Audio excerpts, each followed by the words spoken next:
Welcome to the Slop Farm. Enjoy the video. In this video, I will show how to fix Ford Fiesta door latch. Start by unlocking the door and removing the inner panel using a trim tool to expose the latch assembly. Inspect the latch for broken clips, detached rods, or rust. Clean moving parts with a degreaser and apply a light spray lubricant. Test the latch operation before reassembling the panel. Reattach clips carefully and verify smooth opening and closing. Gather the right tools before you start to save time and frustration. Use a Phillips screwdriver, trim tool, pliers, penetrating oil, and a small mirror to inspect hard spots. Begin with the door unlocked and window up for safety.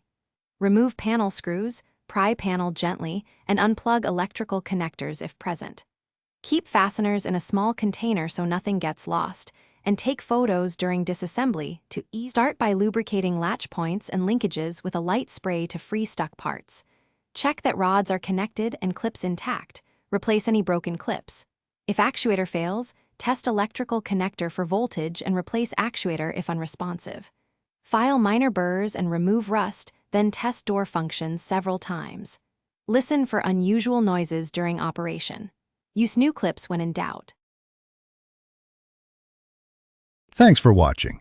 Consider subscribing if we helped you today.